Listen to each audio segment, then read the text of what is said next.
If you have any question, we suggest you to address them using the chat option in Zoom, and all questions will be recorded and answered after each session. To start, we are going to say a few words about each partner. And to start about Catalent, I can say that Catalent Pharma is a global custom development and custom manufacturing organization offering oral and liquid development and manufacturing from early preclinical stages to clinical supply services and commercial manufacturing. Now I will leave Julien Massiot presenting leads to development. Presenting. Yes, thank you, Arnaud. So so leads to development, we are located in Paris, and our mission is to provide our clients, so mostly biotech companies, with non-clinical and clinical development solution to enable their innovative products to enter the clinic both successfully, of course, and rapidly. So we provide experts and operational support for production, so CMC activities, pharmacology, toxicology, and safety pharmacology studies, as well as expertise in regulatory and quality support. So yeah, now I will give the hand to Clara for a short introduction. Thank you, Julien. Hi everybody, I'm Mylène. I'm speaking from Lyon in France. I'm in charge of partnerships and international relationships at Cancer Cluster Clara. We are a French initiative launched and funded by public authorities, and we aim to develop oncology research in the French region Auvergne-Rhône-Alpes. Since 2003, we bring together academic, clinical, and industrial actors with the objective to accelerate transfer of discoveries to patients to support the local economic development based on research results. In that aim, we promote collaborations between all stakeholders, and we support research projects, and we organize events such as the masterclass today. And I'm going to be your voices today as I will tell speakers the question you ask through the chat. Thank you. Thank you, Mylène. Thank you, Julien. To start the first session, let me introduce Stephen Tyndall, who is Science and Technologies Director Europe of Catalent. He will talk about the first session, which is formulation development to efficiently complete preclinical studies and transition to first-in-human studies. Stephen, it's up to you. Thank you, Arnaud. Can you see my screen? Yes, we can. Hello, my name is Stephen Tyndall, talking to you today from Swindon in the UK. I've been working for Catalent for 33 years, and most of that time working with poorly bioavailable molecules. My current role has me working as a drug delivery consultant for early oral small molecule for customers based in Europe and Asia Pacific. Catalent is a large company that produces over 70 billion doses per year. That's 1 in 20 taken by a patient worldwide. Our development scientists are involved in over 1,100 programs covering a very broad range of projects, and we touched nearly 50% of FDA approvals in the last 10 years. We have a strong reputation for later stage development. In addition to the larger acquisitions that make the headlines, Catalent has been building capability in early development, such as the acquisition of the Optiform pre-formulation team and the Pharmatech and Juniper sites that have become centers of excellence for small molecule early development. One concern we hear a lot is that a small project may get lost in our large organization. But Catalent's early development sites are focused on the small customer, fast and flexible, with project management oversight to help maintain visibility and ensure teamwork within one site and across multiple sites. Behind the scenes, management and scientific review processes monitor capacity, constraints, and roadblocks. Within the 25 R&D teams across the globe, there are over 150 formulators in Catalent. One of my roles is to bring the formulation community together, sharing best practices across a dedicated internal network, discussing problems and their solutions without breaching customer confidentiality. We have over 1,600 years of experience that we can tap into quickly for any questions that crop up during a program to help overcome roadblocks quickly and try to prevent us from reinventing the wheel. This slide shows the traditional role of product development, engaging with customers to perform feasibility studies to see if a molecule and technology are a good fit. This works well when the customer knows what technology is needed. For customers that have not decided on the right drug delivery system, or those that need help with collecting the right data to inform a decision, Catalent's Science and Technology team is available for consultation and advise on broader issues of oral drug delivery, where lack of API and variability of data is very common, and diversity of opinion can be as much of a curse as a blessing. In early development, it's important to be flexible, to define both short and long-term goals, and to respond to data quickly. Science and technology can help by defining molecule limitations and recommending phase-appropriate mitigation strategies based on data, with the ultimate goal of matching a molecule with the right technologies to meet project requirements. Science and technology can help define the plan, the hypothesis, the strategy, and help review the data, conclusions, and assumptions in order to get a project on the right track early on. Early development technology can be a little confusing as it covers a wide scope. So I'm just showing a slide here on the various stages of early development, from disease targeting through API development and then to dosage form development for GLP tox in phase 1. When can Catalent help? Catalent would like to get involved at the point just before first oral dosing takes place in animals. We really like to be more deeply involved in the planning stage, understanding the strategy and forming hypotheses to be tested. Most people engage afterwards, which is okay, and we're used to reviewing data, the conclusions and assumptions, and providing our opinion. But often, this is focused on understanding a problem with the data or the way that a protocol was designed and run, rather than proving hypothesis and advancing the program. We have no vivarium or active cell lines, so we cannot perform KCO2 or PK studies, but we're very interested to review data from these studies before big decisions about which molecule and what drug delivery technology are made. The big advantage to involving Catalent early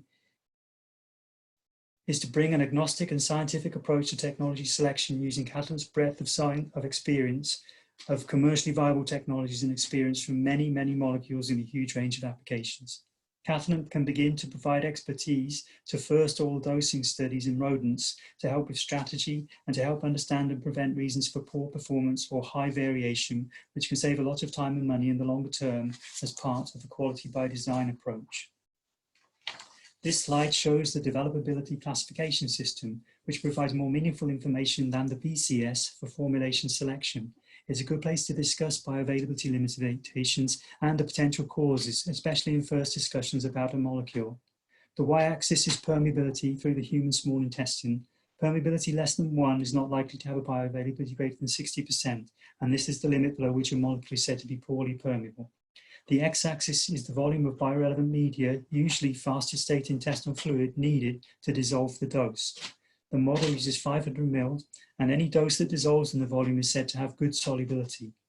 The upper right quadrant, DCS2, permeable but not soluble, is further divided into two sections by a diagonal line into 2A and 2B, where the model takes into account further drug dissolution allowed by permeation of drug into the blood. Doses in 2A should dissolve in that time, but any dose to the right of the diagonal line will not dissolve before exiting the small intestine, and the further to right, the lower the fraction dissolved. The dotted line shows where it might be acceptable to live with lower bioavailability rather than jump to an enabling technology. For example, let's assume a drug is permeable. At low doses, 100% of the dose will dissolve in 500 ml of FASIF, making it DCS1. At intermediate doses, DCS2A territory, most of the drug will dissolve right away, and the rest will dissolve in the 3.25 hours transition through the GI tract as drug permeates into the blood. But for very high doses in DCS2B, there isn't enough time for all the drug to dissolve, and an enabling technology will be needed, unless there is absorption in the colon. As you can see, it's quite feasible due to dose escalation for a molecule to be DCS1, 2A, and 2B at different stages of the project, meaning that a different formulation approach might be more or less appropriate depending on phase. DCS has some limitations. It's a simplified model with no account for pH changes that might cause precipitation, no transporters or efflux, and no absorption past the small intestine, but it can calculate solubility limited absorbable dose in humans or in animals and begin a discussion about dosage form selection for different phases, which can be useful when API and data is limited. but if more data is available, it's better to move on to PK modeling. This slide shows the problem of the combined issue of solubility limitation and dose escalation. New molecule challenges make powder or API and bottle first approach theoretically unviable 70 to 90% of the time. The inability to achieve end result in dose escalation is a common reason for phase 1 failure. Advanced formulation expertise and technologies are required to reduce risk early on and achieve a viable formulation, therefore increasing success rate during dose escalation. The fastest and most efficient way to achieve a viable formulation is to conduct feasibility studies on relevant formulation options in parallel and select optimized approach based on real data. It may be possible to use a simpler formulation for phase 2, but you can't get to phase 2 without collecting tox data at higher doses. This slide shows the number of commercial drugs in DCS2B color-coded by technology with a tendency to enabling technology on the right-hand side of the slide line. The use of particle size reduction in DCS2B territory could be due to the low cost of the dosage form, absorption in the colon, or other ADME factors not anticipated by the DCS model. And this table shows a special case for many oncology compounds that end up in DCS2B. The arrow points to DCS class using fed state intestinal fluid instead of fasted state intestinal fluid, where some molecules move from 2B to 2A. There is a different approach to medication in oncology. Give the patient as much as they can tolerate rather than the minimum needed to provide therapy. So more oncology compounds will be expected to be DCS2B and therefore more likely to need enabling technology.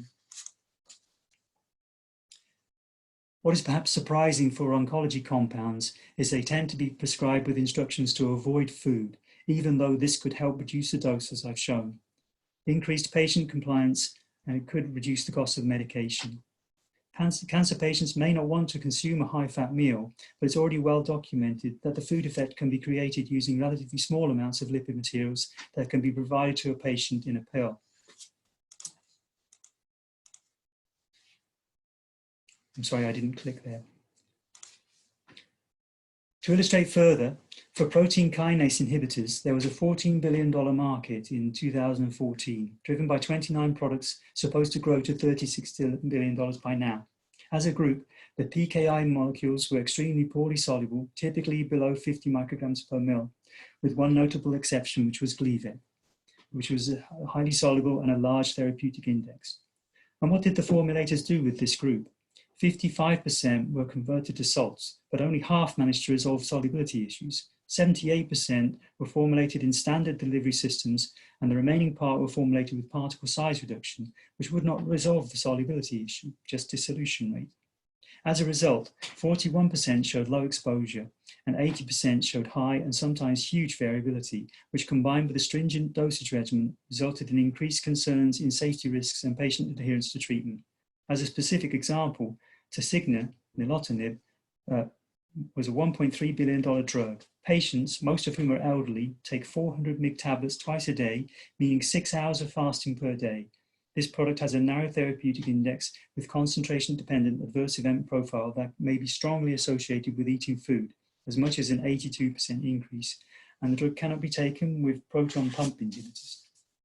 The molecule is great, but what a shame that the drug product formulation was not better optimized. So in the background, the molecule structures derives its properties. In Catalent, we talk about knowing your molecule, where we are just revealing what was always going to be the case.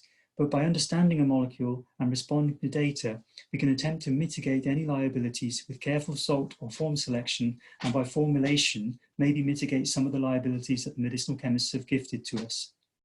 There are quite a few small companies who try to avoid all these issues early on by using amorphous dispersions, but there is a case to be made for lipid solutions as well, as these can also avoid issues with the crystalline drug substance and have been doing so for 80 years.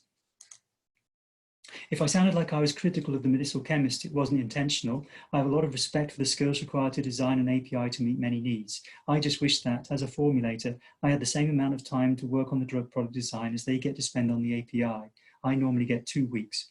As shown here, for a protein kinase inhibitor, the growth signaling transmitter target is tricky, with 2 hydrophobic pockets and a hydrophilic linker in a very specific orientation. This means that any drug aiming to interact with this target will need a similar structure, and they are likely to be quite hydrophobic, and thus the reason for the strong food effect. As you may know, there's a tendency for more lipid-soluble APIs to create toxicity issues, and the nilotinib is no exception. QT prolongation means the heart is slower to prepare for its next beat, and excessive prolongation is associated with the risk of sudden death. A fatty meal could increase Cmax, and so a black box warning is preferred rather than making a cancer patient eat a full meal. But it's a bit of a gamble. 3 hours doesn't really guarantee a consistent fasted state. And don't forget, the regulators may ask for follow-up studies to provide more data on the safety of the medication in the broader population if you launch with a suboptimal state. Summarizing the challenges with PKI inhibitors, they need to be hydrophobic to reach the target, which may make them less soluble in water and more likely to have more adverse events. We need high doses, dosed twice a day to maintain saturation and overcome poor solubility, but we need a black box warning to have the patient avoid food for 6 hours of the waking day. If they forget, it could have significant consequences. In addition to that, patients might not tolerate all the other adverse events, and there is a risk that regulators will require phase 4 studies and also that another drug could replace it in the marketplace.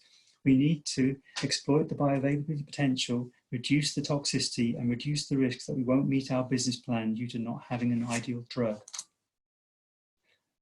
Let's put that into perspective from a quality by design point of view and build a target product profile for a better oncology drug product if we were to engage with one tomorrow.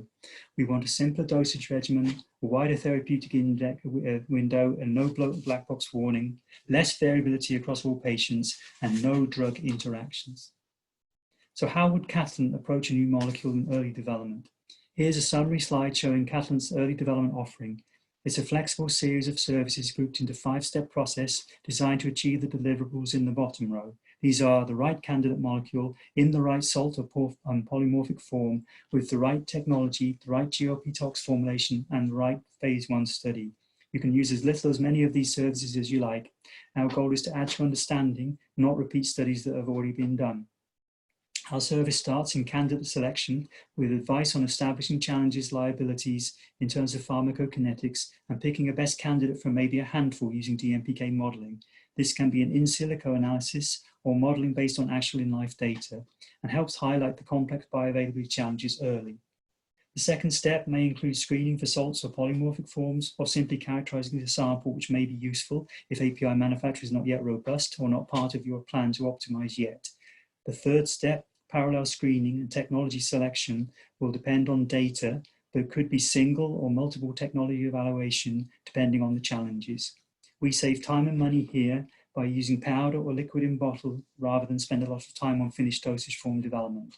We usually recommend confirmation with animal PK studies. Data from this step is critical in defining strategy for approaching GLP tox in phase 1. GLP tox supplies typically require dose escalation in a larger species, and this is typically where most projects need enabling technologies, but these can be performed with powder or liquid in bottle. The fifth and final step of this section, phase 1 supplies, will typically require dosage form and analytical development, packaging, and labeling for oncology patients, but we can be flexible with extemporaneous dosing if available. The parallel screening approach saves time by finding the right technology earlier and provides more information about the potential for Plan B approaches that might be needed in the future. It's important to apply a triage process like the one shown here. If your molecule does not have solubility or bioavailability challenges, we'll work with you to identify the most suitable dosage form strategy for your GLP tox and phase 1 goals, maybe API and capsule. If your molecule has solubility or bioavailability issues, we have expertise in amorphous dispersions and lipid formulations, and we modify the approach based on data and stage. If we need enabling technology or conventional, we're ready to change.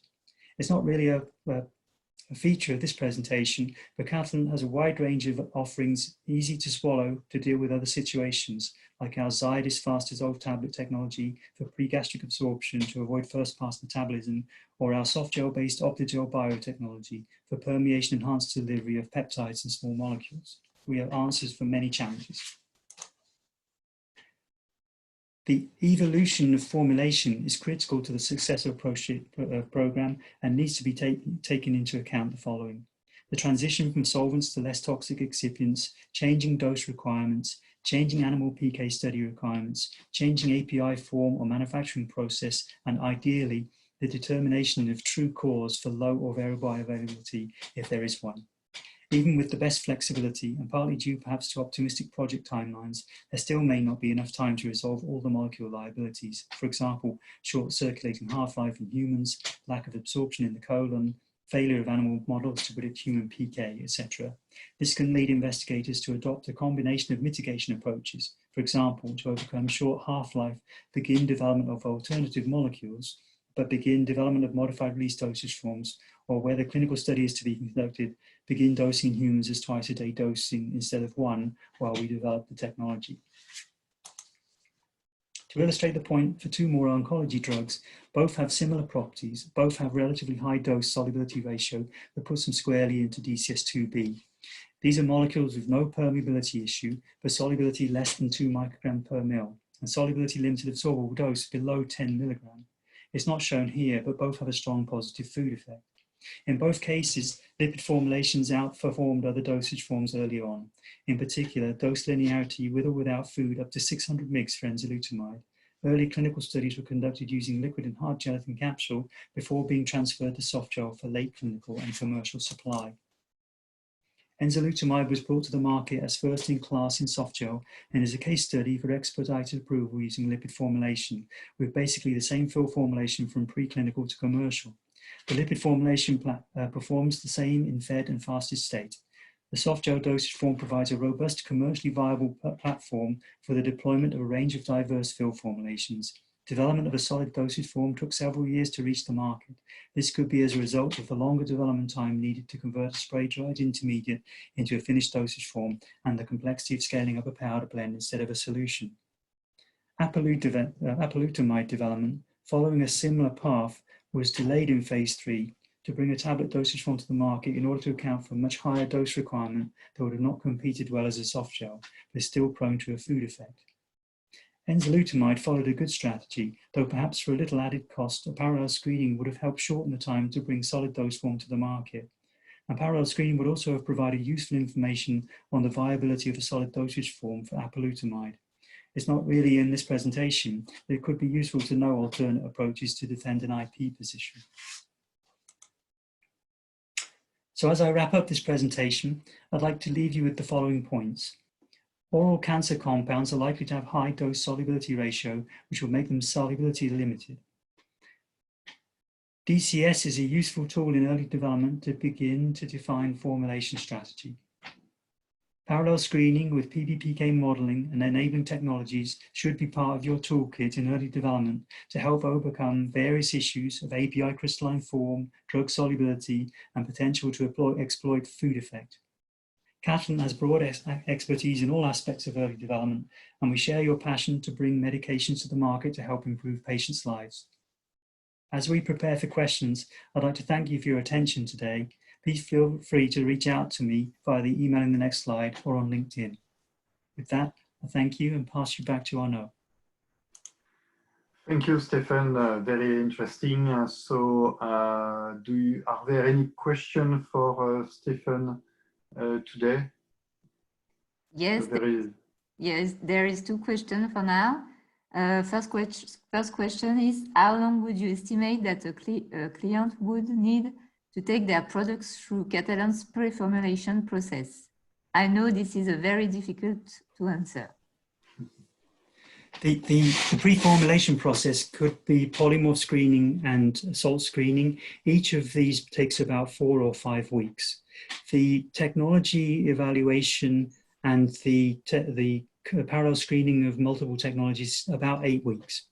If you don't do the full molecule characterization, just the formulation screening, maybe 5 weeks. Okay. I hope that's enough. I have another question.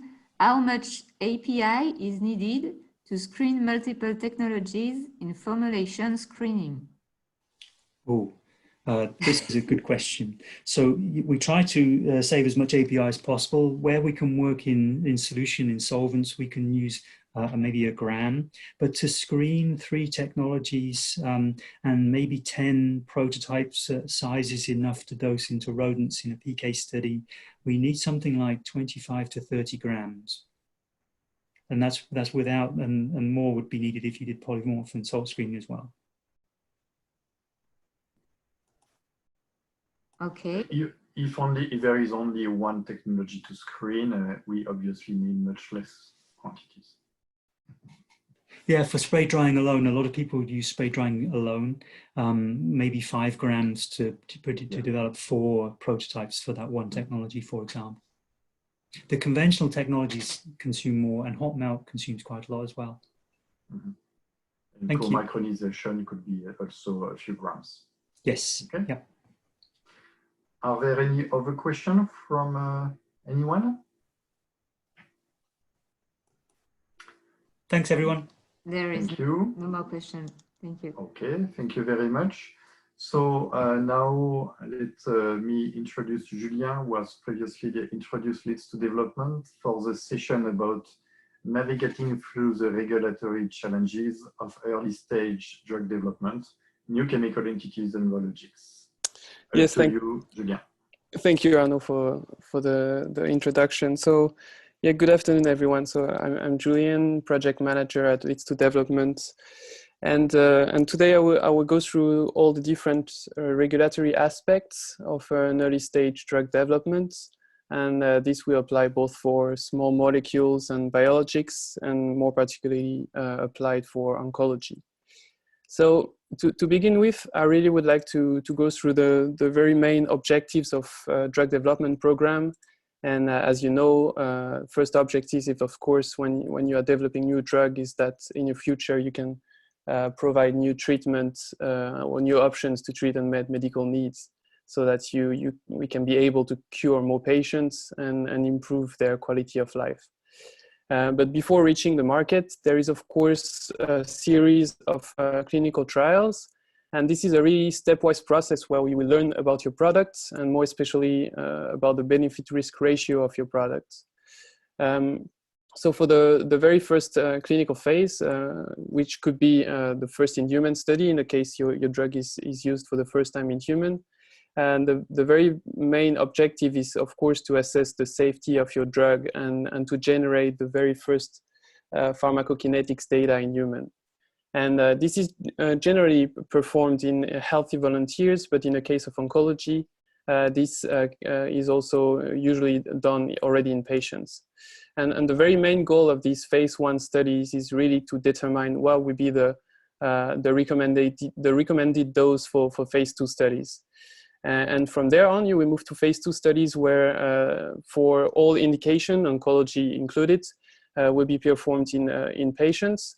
And this is really the time that you will assess the efficacy of your drug and confirm the safety in small population of patients before moving to a larger population of patients in phase 3, where you will be able to demonstrate the safety and efficacy of your drug.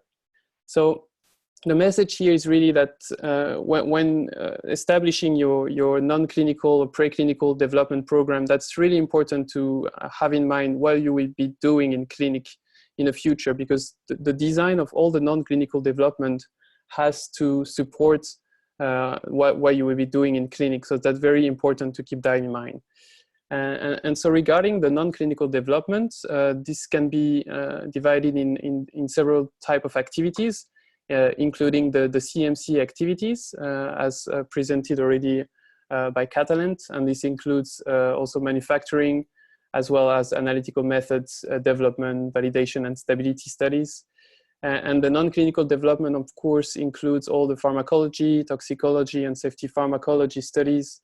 And all along the way, you will have regulatory aspects surrounding your project, which could be via scientific advices. I will give a word on that a bit later.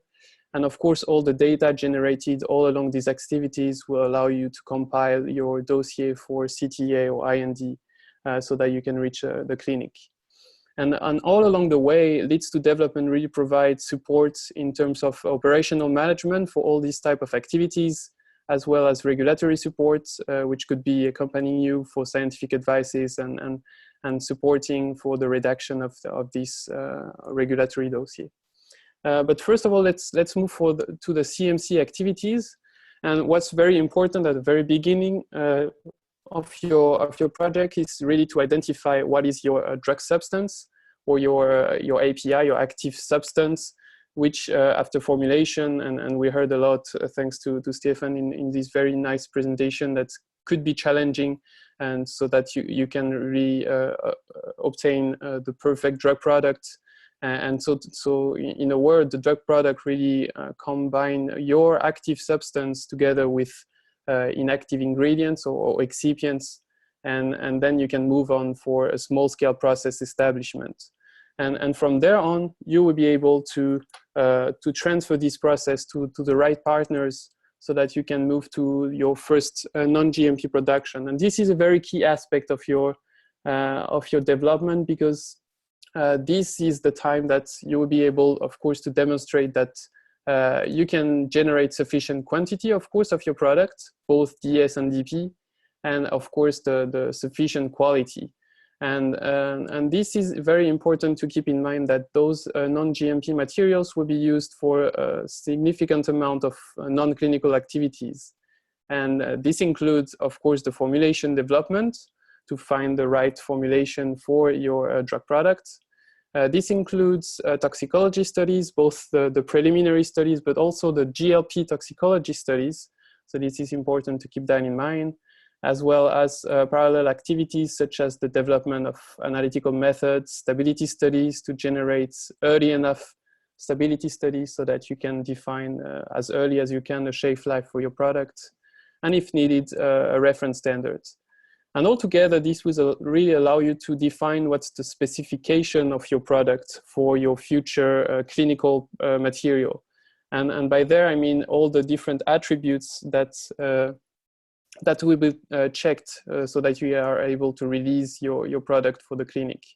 And altogether, you will be able already at this stage, even though this is a non-GMP production, to generate very key documents that will allow you to start building your package for the clinical application. And from there on, you will be able to, of course, move for the GMP production, which will allow you to generate your clinical material. So the generation of your GMP DS, and after formulation of your GMP DP, which once filled in the right container closure system will provide you the clinical material.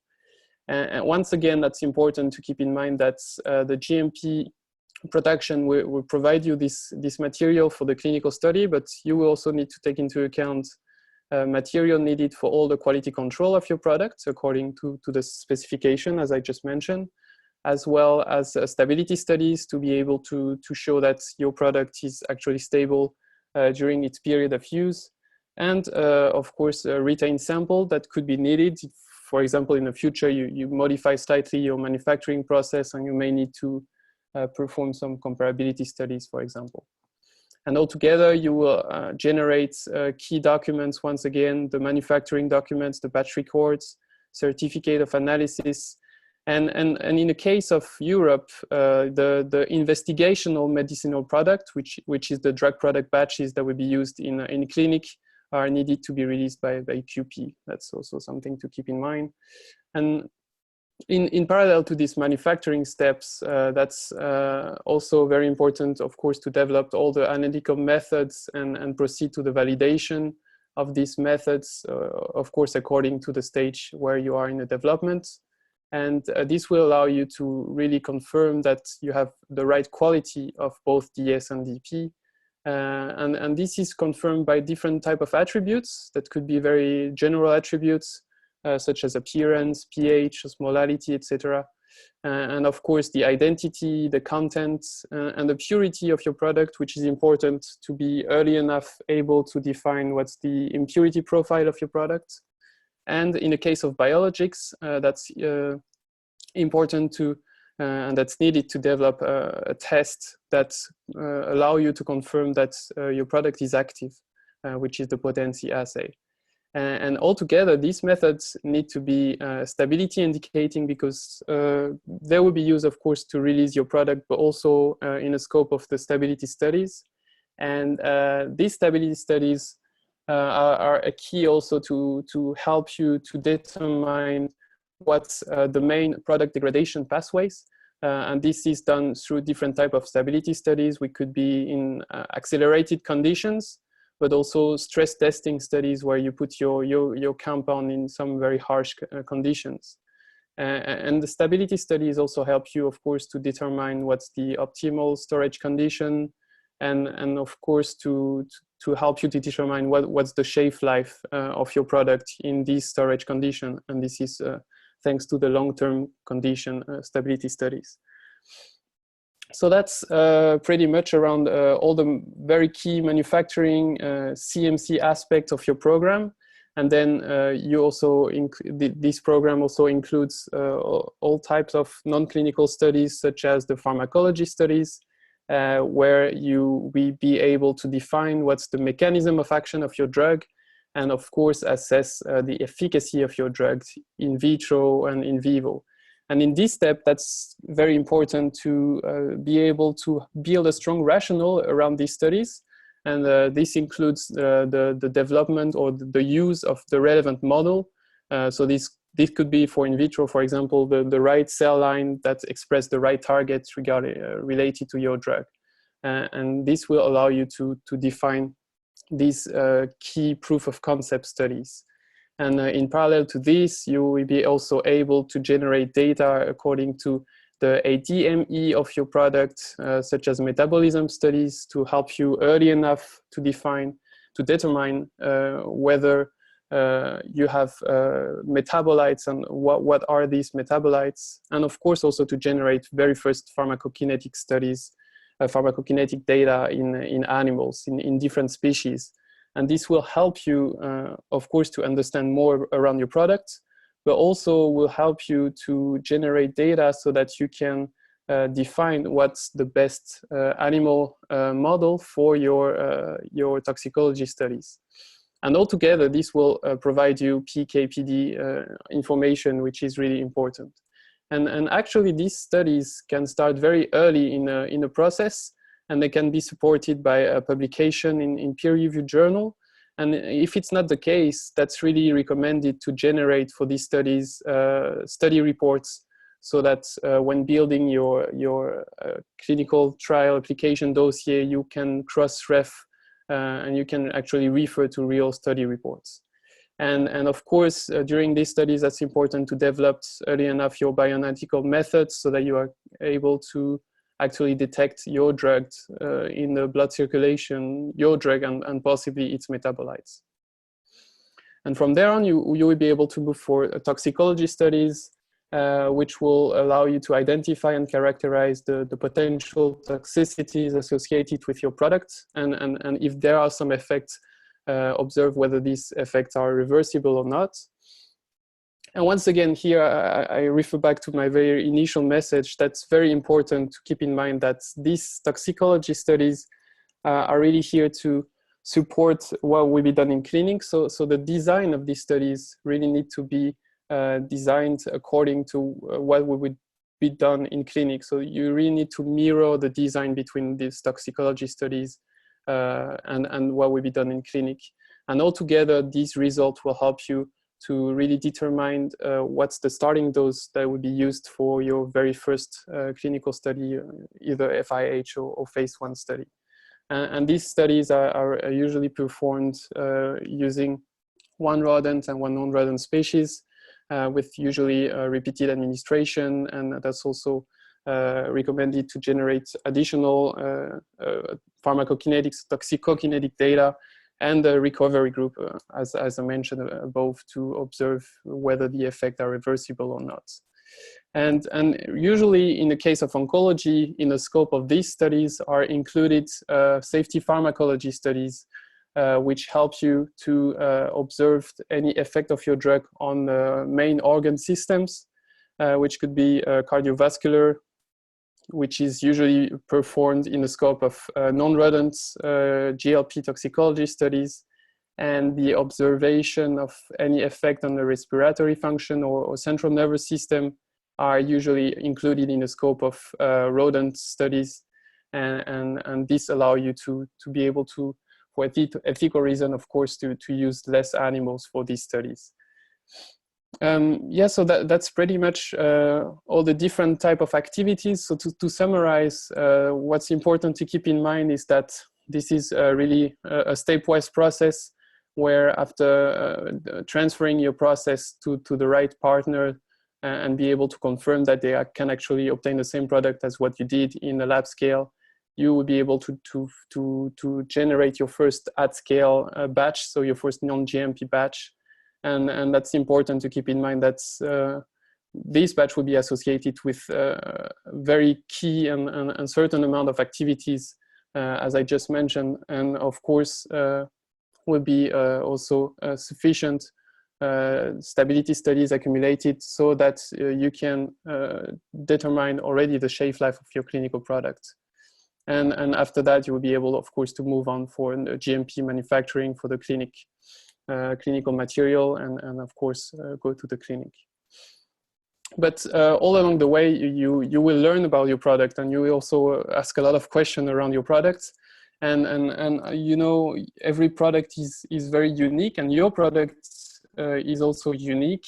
So even though there are several amount of guidelines available, written by the national competent authorities, or by the EMA, or by the FDA, you might not always find the answers in these guidelines. So that's why it's really recommended early enough in your process. So before your very first clinical trial, that's highly recommended to reach for advices, so that you can ask the questions that are really specific to your product to the authorities according to different type of topics that could be CMC, but also toxicology or even clinical questions.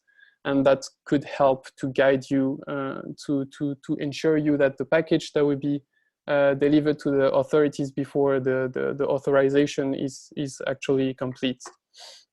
And these clinical trial authorization documents are slightly different between the US and the EU. So while in US, they really stick to the ECTD format with different kind of modules, in Europe, you really have two main documents, the investigation brochure, the IB, that includes all the pharmacology, toxicology, and also all the clinical data if you already have, while all the CMC data is detailed in what we call the IMPD.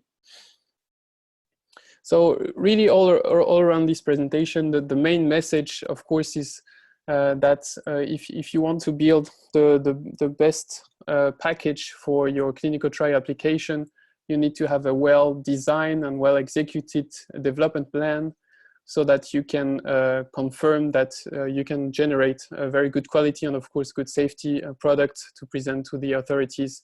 And of course, quality and safety are tightly linked to each other.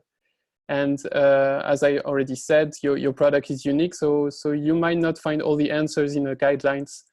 So that's very important to keep in mind, that scientific advice are really highly recommended, so that you can ask advice from the authorities early enough. And of course, the experience is key all along this development. And you might be the one to have the most experience on your product or on the indication. But that's also very important, to be surrounded by additional expertise regarding regulatory requirements, as well as designing and delivering these development plans. And of course, for the generation of the key documents and the final CTA or IND documents for submission to the authority. So overall, the main message, of course, is that it's a team effort, and all along the way, that's the key to the success. So yeah, thank you for your attention, and if you have any question, I'd be glad to answer. Thank you, Julien. I have three questions. So first, can non-GMP material be used for the formal tox studies in the instance your GMP DSDP is still pending, with the full knowledge that the formal GMP DSDP will be manufactured subsequently? Yes, so That's exactly the point. Actually, all the non-GMP material that is produced is intended to be used for the non-GLP toxicology studies as well as the GLP toxicology studies. So that's usually how it is done. And in parallel to the GLP toxicology studies are usually the production of your GMP material. So the main usage of the GMP material is for clinic, and GLP toxicology studies will be using the non-GMP material. That's how it's usually done. Okay. Second question, at what stage and how do you select impurities and degradants for qualification? Can you repeat the, I would just check the question. At what stage is from Cédric Boudou. At what stage do you select impurities or degradants for qualification?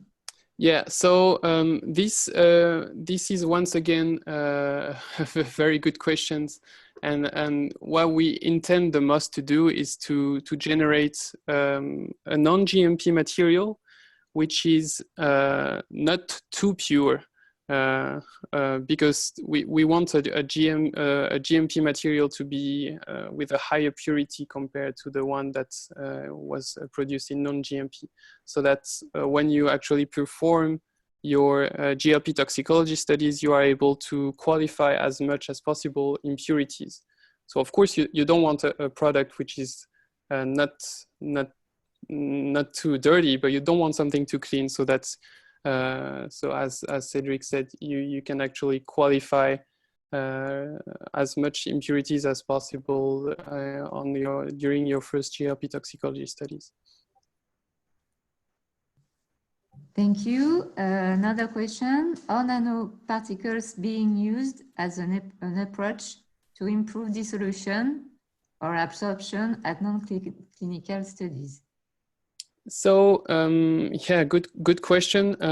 So nanoparticle can be used as a formulation itself, not only for the non-clinical studies, but also for actually the clinical studies. And I will also answer the fact that, of course, you can have different formulation for non-clinical studies rather than the clinical studies. So that's usually the case for oral administration, where sometimes you might find some more your more adapted formulation for the toxicology studies. But the problem is that you don't want to have too much effect on the PK of your product, and nanoparticles, for example, can significantly impact the PK of your product. So that's is not if you use nanoparticle for toxicology studies, that's recommended to keep using it for clinical, because you might have significant difference in terms of PK. So yeah, hope I was clear in my answer. I have another question. Are there some ways to go faster when developing a drug for oncology? Yeah, so for oncology, there are significant differences in terms of program compared to some other indication. And of course, the one important thing to keep in mind, for example, is that in general for oncology, and mostly for the case of late stage patients, the non-clinical package to support the phase 1 is generally sufficient to move for phase 2 directly. And there are also more flexibility regarding toxicology studies, such as reprotoxicity, genotoxicity, or carcinogenicity, which could be moved a little bit at a later stage, such as before marketing only. And there are also some more flexibility regarding genotoxic drug, which could be conducted in terms of toxicology studies in only one species instead of two. So there are more flexibility when targeting cancer, and more especially for late stage advanced cancer, if I would say. I have one more question for you. What is the difference between preliminary tox and GLP tox? Is it the number of assays, the type of assays, or simply GLP versus non-GLP way of conducting the experiments? So yeah, very good question, and that's slightly different in terms of design of studies. So when you are conducting your preliminary tox studies, you are usually performing studies with a larger range in terms of concentration of products, so that you can define what will be the acceptable range that will be used in your main, so in your GLP toxicology studies. So the range of product is usually different. And the number of animals can be also different. And preliminary tox studies are also usually performed faster with, while the GLP toxicology are performed in a shorter time with the recovery period, as I mentioned before. So these are really different type of studies where you are looking for different type of information. Preliminary toxicology studies is really, as it said, a preparation for your main toxicology studies, so that you are choosing the right dosage, so that your GLP tox provide you the right information so that you are able to define what's the dose to be used in clinic. Thank you. I got one more. Are you able to move from nomination to FIH in 12 months for small molecules? From nomination to FIH in 12 months for small molecules, that's challenging, but that really depends on the status of the small molecules. If it's, I would say, non-clinical development from scratch, or if it's repositioning of some molecules, of course, that could be much faster. But 12 months for a small molecule, you have to consider that you need, as I said, to transfer the process for the right CMO. So choosing the right partners, and as well as developing all the key activities for the non-clinical development of your drug. So that's challenging, I would say. Okay, thank you. I do not have any more questions. I don't know if someone wants to ask one last, but waiting for that, I just wanted to answer to another question regarding the sharing of presentation, and I just would like to confirm that I will send all of you a link after the webinar to share the presentation.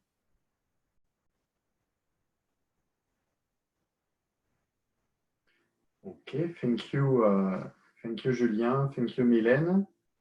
Now, let me introduce you Christelle Dagonneau from Catalent, who will present a presentation about challenges and opportunities in biopharmaceuticals development.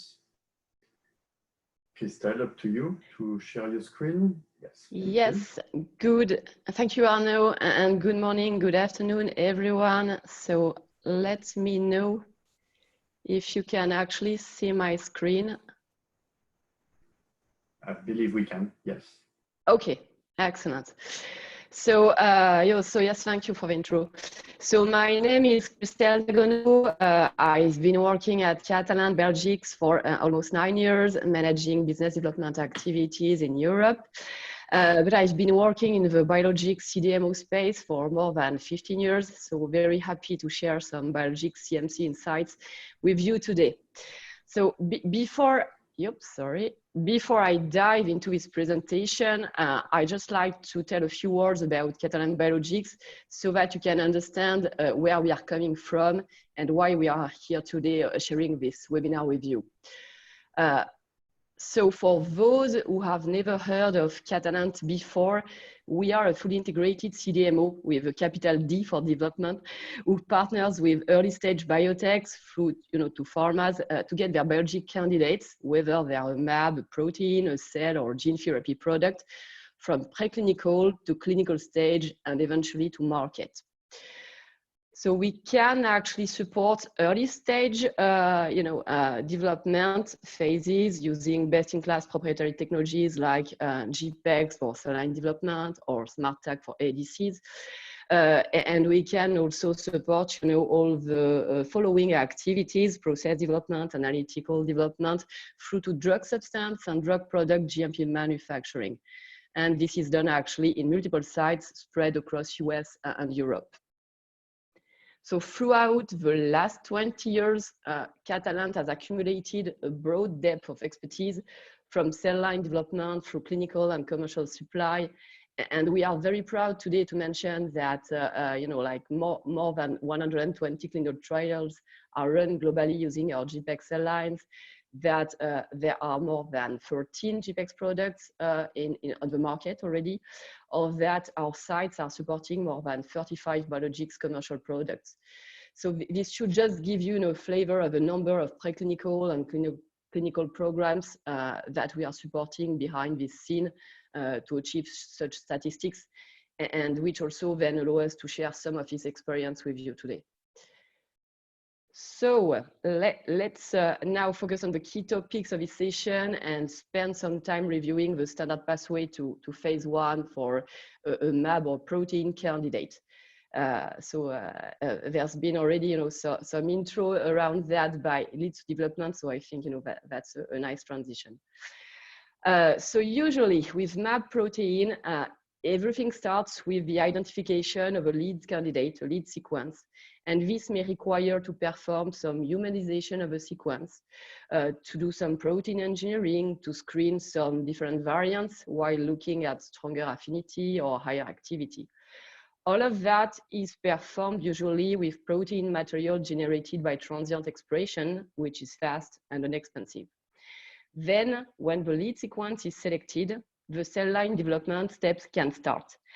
And I've actually isolated this specific step from the following activities, as it is a critical one, as it will impact on the further development and manufacturing steps. So I'll focus today on mammalian platforms versus E. coli or yeast systems, because they are the standard for most antibody and protein products out there.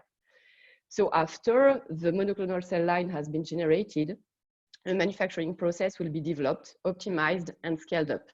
The analytical methods will be set up, qualified, so that they can be used to release the Biologics API.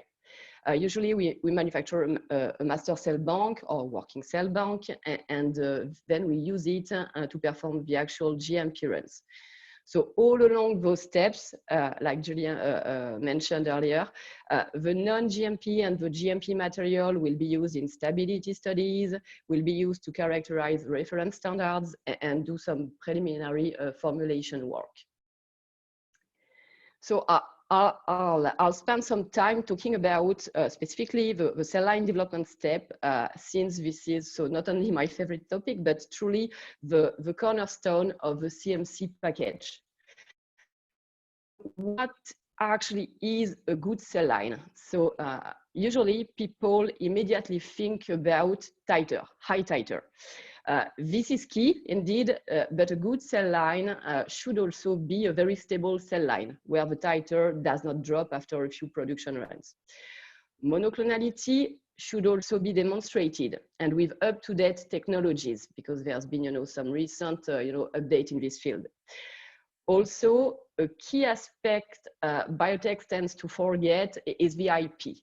Working with actually a patented technology will protect the user of the cell line if an IP claim arises during the life of the product around the cell line or the expression platform itself. And last but not least, using a technology with an excellent regulatory track record will facilitate IND-MPD process and further discussions with agencies. So a good cell line should meet all those criteria, and by doing so will also increase the overall value of the asset being the Biologics product, because here I'm also gonna talk about some financial aspect, and the asset has financial connotations. So if I go into more details, so the choice of a technology may actually drive the titer and the stability of your clones. Some platforms, like for instance our Catalent GPEx technology, could also help modulate ratios of protein expression for bispecific mAbs, for instance. which in fine will also help increase the titer as we would favor the assembly of the desired format. When we want to influence on protein glycopatterns, we usually play with the cells. So there are different types of CHO cells, which are most of the time used for MABs and Fc fusion. For human proteins with glycosylation pattern, we would rather use a human type of cells like HEK293 cap cells or the older PER-C6. And also, this is worth noting that for certain candidates, you may hesitate between going with, bacterial or mammalian platforms, but certain expression platforms may actually influence on the aggregation profile or on the purification profile of a product. So, the eventual choice of a platform may be driven by some purification aspect too. So the takeaway here is that biotechs should carefully select their cell line development platform, as this is not only the basis for a strong phase 1 CMC package, but also a key driver of a future commercial cost of goods, COGS, as we say, in the industry. So I'm gonna talk a bit about that later on. So here, I'm gonna dive into some financial considerations around, those cell line development platform, and maybe break some taboos. So looking at the typical commercial terms for using a cell line development platform, you need to know that there's always a fee-for-service component for the development activities. For proprietary patented system, there will be one or several milestone payments, which will be triggered during the course of the clinical development. And there can be also, for the greatest technology with the greatest track records, a royalty component or a bigger fee on the top of that when the product reaches market. So all together, those milestones, they could sum up from $1 to $3 million, and the royalty could be within 0.5 to, let's say, to 2%. But what is important to understand here is that those milestones and those earlier milestones can, in most cases, be moved to later clinical stages, or they can even be waived if the manufacturing is performed by the same CDMO partner. Meaning that in any case, biotechs won't have to bear those costs, which will be passed to the pharma company, who will eventually in-license the product around phase 2 or phase 3 stages, but in many instances, phase 2. So second takeaway, those financial terms will never prevent a deal to be made with a pharma partner who will, in the end, benefit from reduced cost of goods by using a great cell line. And I'm just gonna give you some examples so that you can understand the magnitude of the cost savings when working with a good cell line. So first example here, it's a case with a human difficult to express protein, which initially could only be produced below the gram per liter at another CRO, so went in our hands. And with the Catalent GPX platform, we could achieve 2 grams per liter. I just made the calculation that if we would not have been able to basically scale down the GMP run to 250 liter scale, and we would have stayed at the 1,000 liter scale, which was initially required, the price of the GMP run would have been $800K more expensive. First example. Second example, which is a bit atypical but interesting from a financial perspective. This is a case where the biotech client did not want to spend 3 months to optimize the clone before jumping into phase 1 manufacturing. So that was a product where the clinical trial required large doses. There was multiple oncology targets. So the company ended up doing 3 runs at 1,000 liter scale to generate the necessary amount of material. A year after that, before starting basically phase 2, they did spend $300K to do the upstream process optimization in just 3 months. And that pushed the titer to more than 4 grams per liter. So if you just see the calculation I made, if they have done that earlier, they could just have saved close to $3 million I mean, dollars, euros, that's the same. So this is the kind of saving you can just look at working with a good cell line at phase 1 stage. Now, if you look into the commercial cost of goods, it's super easy to realize that when you jump from a 2 gram per liter cell line to a 4 to 5 gram liter clone, you may well save from 15 to 40 millions dollars a year. Also, achieving low COGS becomes even more critical when you deal with an oncology or chronic diseases, which will require large doses, or if you want to bring a biosimilar to market, where there's going to be an intense competition and market share are going to be driven by price and then COGS. So the key takeaway here is that the licensing terms may, when you are at preclinical phase 1 stage, they may seem high, but in the end, they are completely trivial when you compare them to the magnitude of the cost savings enabled by the use of the good cell lines when you reach basically phase 3 and commercial stage.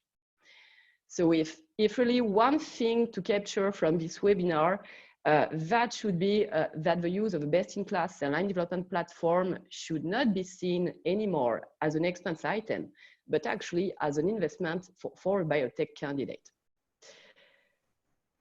So if you actually wonder what it means to work with a good cell line platform, I can just make reference to our Catalent GPEx technology because I know it very well and I have tons of examples to show.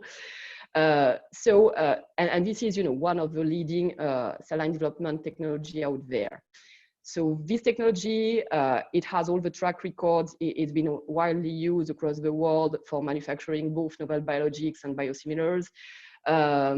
It's been used in more than 120 clinical trials. It's been on the market in numerous countries. And I won't go into the technical details because I don't have time, but this system relies on a very high transduction efficiency, which allows us to generate extremely stable clones with high titers, up to 7 grams per liter, which are very easy to optimize and scale up, and also easy to tech transfer to other manufacturing sites. So this is also a critical point. So more recently, we've actually launched the next generation of this GPEx platform, which is called GPEx Boost, and which is the result of a combination of our historical GPEx technology, which has been further optimized and combined with a chosen cell line from Merck. So there is a webinar scheduled in early May so that you can register for it and you'll get more technical details. But just wanted to mention that this enhanced platform has already enabled generation of 2 to 7 times higher titer than the traditional GPEx, which was already performing very well.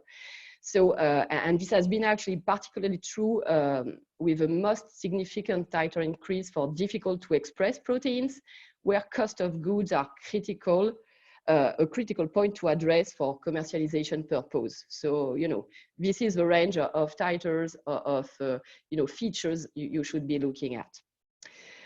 So before I close the cell line development chapter, I wanted to indicate that there are additional ways to increase titers and that you can actually achieve this during the clonal selection process using recent technologies like the Beacon platform, for instance. This is a technology that we have been one of the first CDMOs to implement. This is based on fluorescence microscopy. And by combining that with Amber mini bioreactor systems, we've been able to identify up to 3 times higher titer clones from the pool that when using the traditional limited dilution clone peaks approach. So cell line development technology is key, but you can still, further optimize the whole cell line development process by associating the good, expression technology with, a very performant, efficient technology like Beacon and Amber.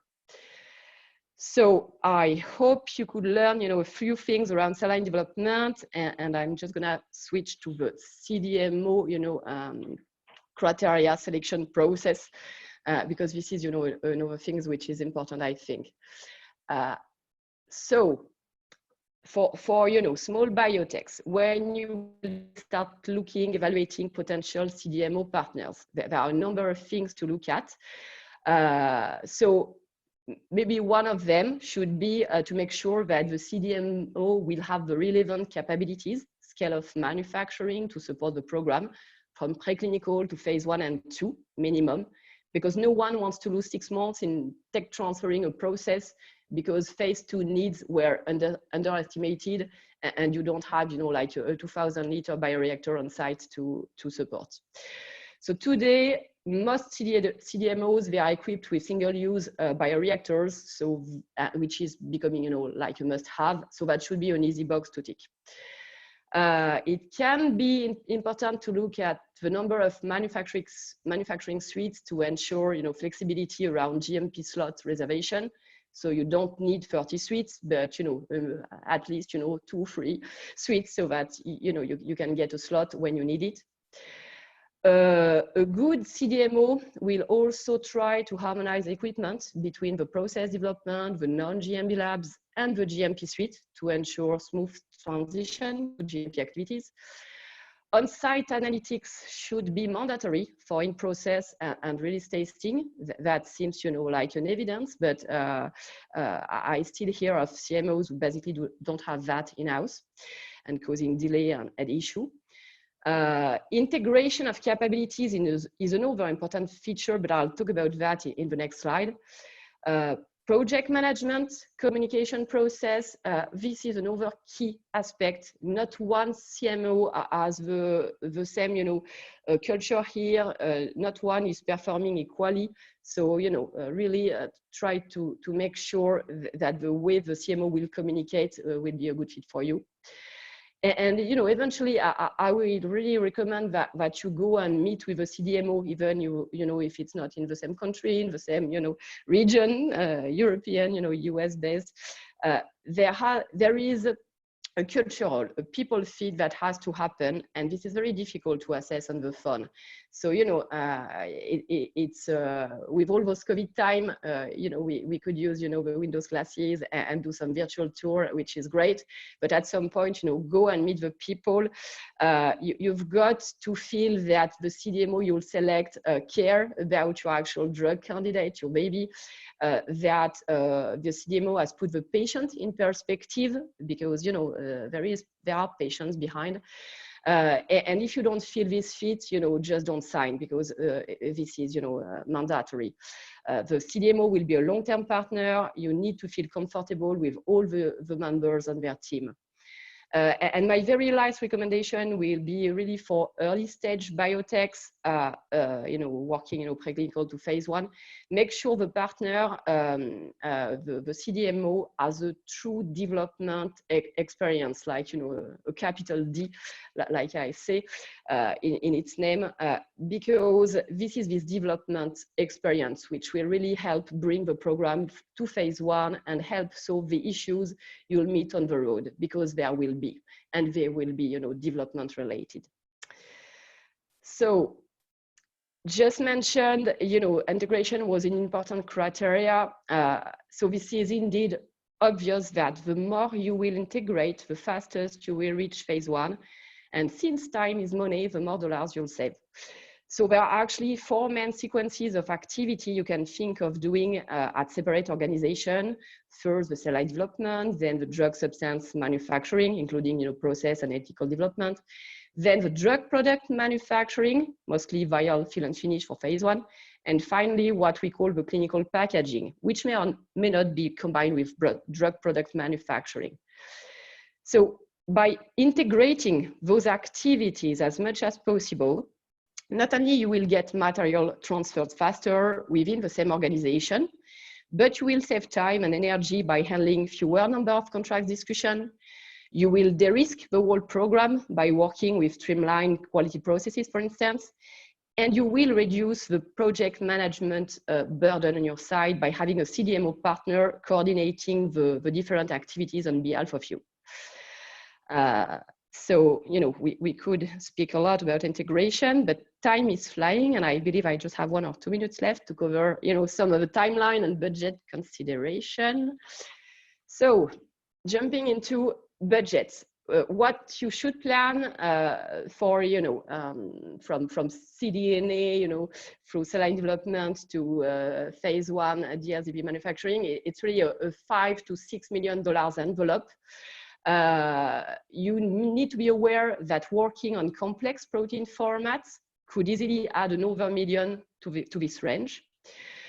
Before we talked a lot about cell line development. You can learn that it accounts around for $500K, so $500,000 to perform it. And for sake of clarity, those those budgets, they do not include the clinical trials expenses, which have also obviously to be budgeted for phase 1. So moving to a timeline, I'm showing here a very standard one from cDNA through to drug substance release for phase 1. For standard mAb, you will be looking at about 15, 16 months, and we could even reduce that to 14 months if we go with some kind of platform approach, overlap some process development. Feeding the DS into vials and releasing the DP will add another few weeks. And again, if you happen to work with more difficult or original formats, you should account for a few more months to deal with additional development needs. So to conclude, I'd like to draw your attention to something which has been used as a marketing tool, let's say, in the CDMO industry, to make some offering more attractive to new clients. There's been a sort of competition to present the fastest timeline to phase 1 with as low as 9 to 12 months timeline. To make things clear, most of those condensed timelines are based on platform approach, do not provide room for optimization or for scale-up confirmation, sometimes even lack some mandatory activities, and they may also not provide flexibility on the scale of final GMP runs. So the key message here is that there are always ways to accelerate a program, but each time you will do that, you will always introduce a certain level of risk that has to be calculated and balanced. And having seen many of those different programs over the past 15 years, I can tell that when you get to phase 1 in 14 or even 16 months from scratch with a mAb, this is already super aggressive and super challenging, and the time is flying very fast. So the very, very final takeaway for new biotechs would be that don't be over optimistic with your CMC plan. We are working with live cells. Biologics can always bring surprises.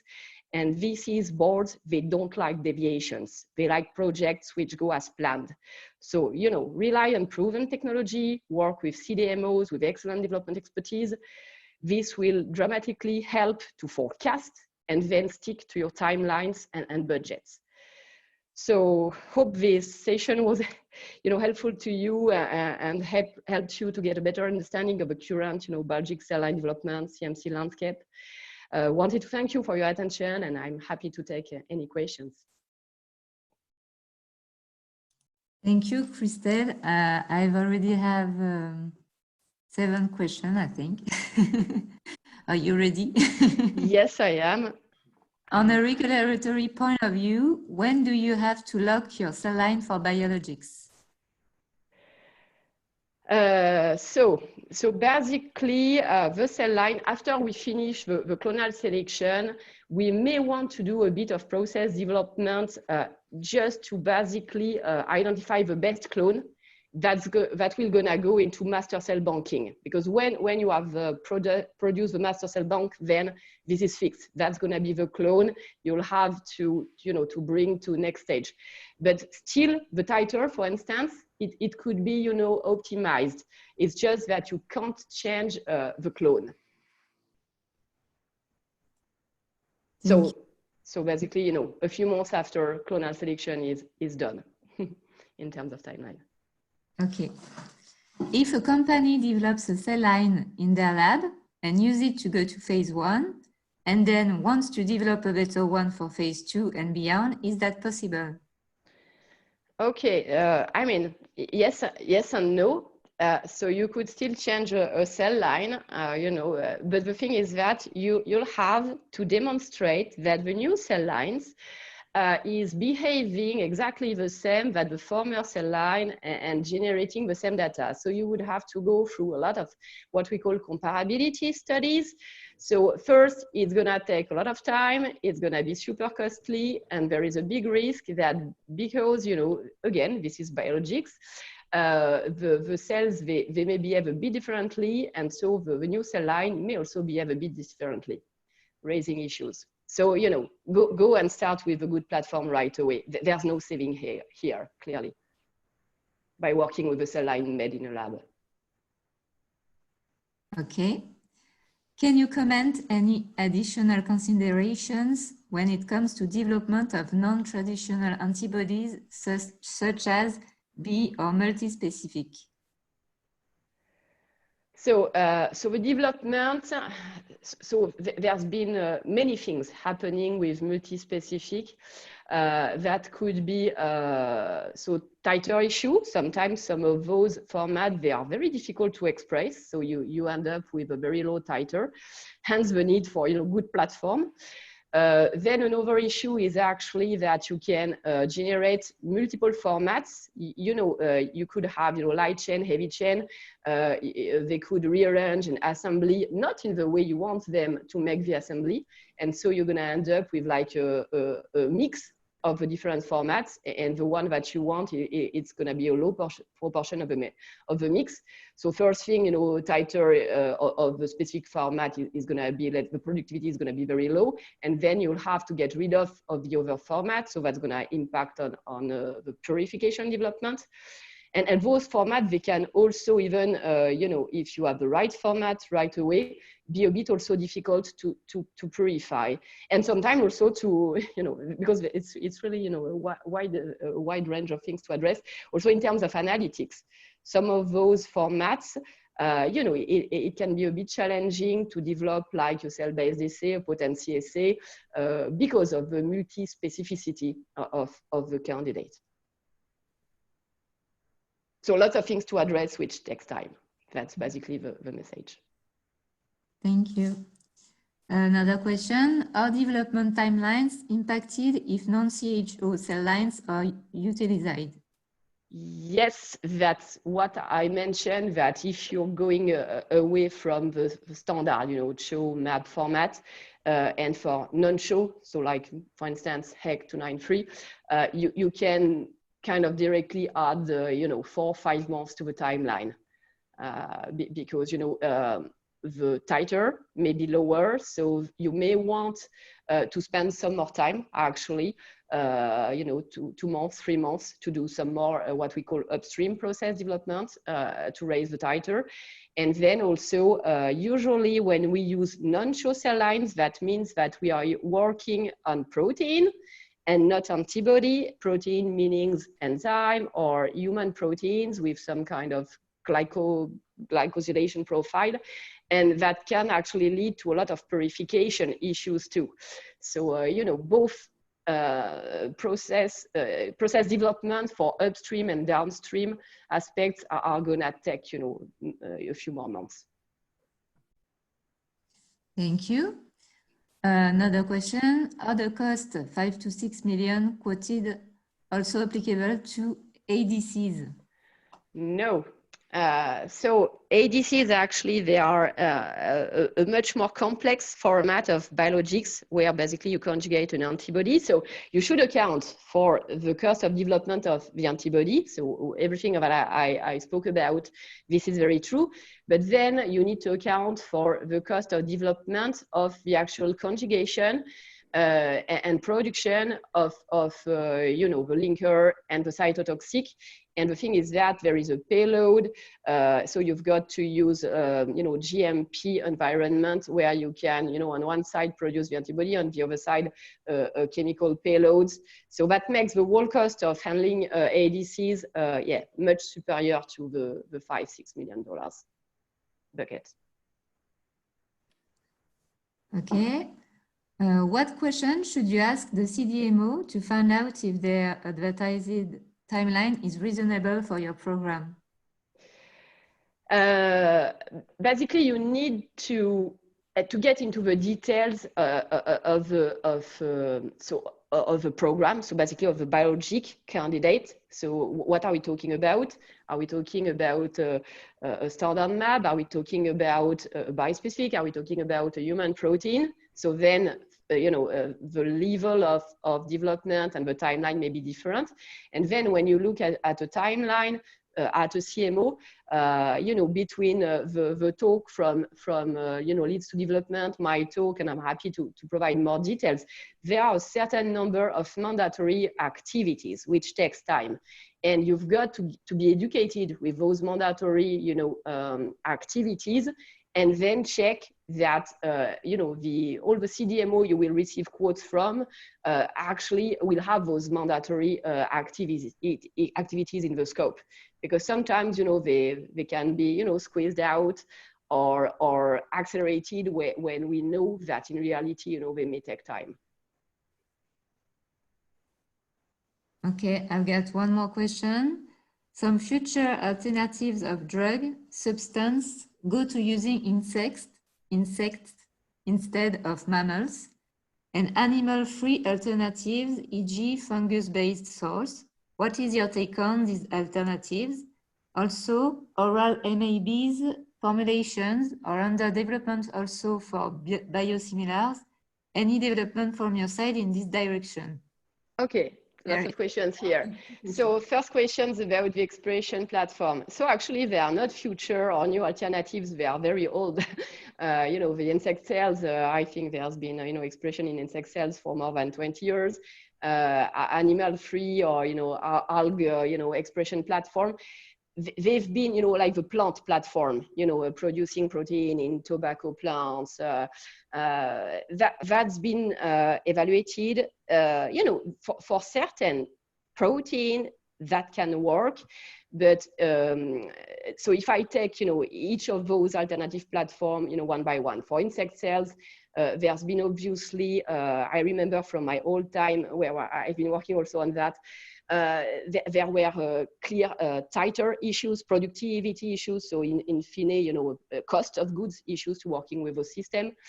For system based on, plants, you may have actually some productivity issues too, because, if I remember that we made the exercise for the, working with tobacco, leaves, and basically to produce hundreds of kilograms of a mAb, you would have need,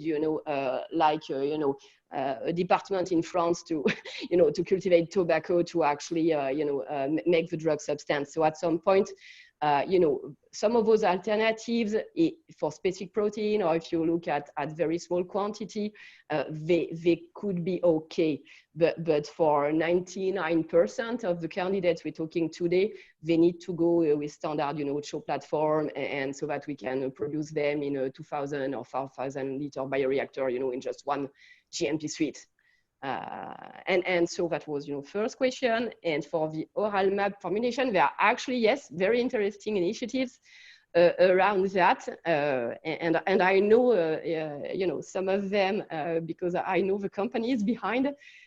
So there are some early, like proof of concept, which are being generated. I think there, everyone is waiting for like, clinical phase 1 results around that may be there in a year, a couple of years from now on. So definitely something which is happening, and that could be, great for the future. But this is not basically existing yet in a way that no oral formulation for mAb has already been used in phase 1 to date, to make things clear. Okay. I got no question for now. I don't know if someone wants to ask one more, or if it's over for us.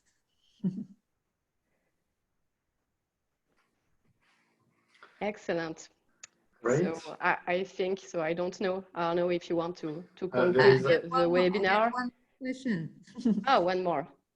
What is the earlier scale you can use for GLP tox, and what is the needed characterization for this batch? Okay. So I think earliest it's minimum, I believe, minimum scale for GLP. Actually, the what we call the so I mean, so here, if we're talking GLP, that could be actually we could use cell pool. So we wouldn't have to go until, you know, the clonal selection process is completed. So if basically you need material to do a proof of concept in animals, we could use material generated out of a cell pool. So that could be done basically, you send us a sequence and within 3-4 months, we can generate the material. Then if you're looking at the, you know, more the GMP tox, the one, you know, with the material we generate just before the GMP run, then basically this is done like 9-10 months after cell line development has started in terms of timeline. Just looking back at the question and the characterization. So if we're talking about like an early proof of concept in animals, the characterization is going to be minimum. You know, we just need to test basically our material for endotoxin, bioburden, make sure, you know, it's not going to kill the mice or the rabbit or, you know, the animal. And so that can be very easy and rapid. If you look at what we call the tox, the actual tox, we're gonna try to replicate the testing that will be prepared for the GMP run, to kind of replicate, to basically assess the analytical methods, and we're gonna also generate some reference standard at this stage. So we're gonna go through a much you know, extended characterization. So hope I answered all the all the question. And I got one more. I think that would be the last one. Can you elaborate on the new developments in demands for monoclonality that you mentioned? Do you use whole genome sequencing?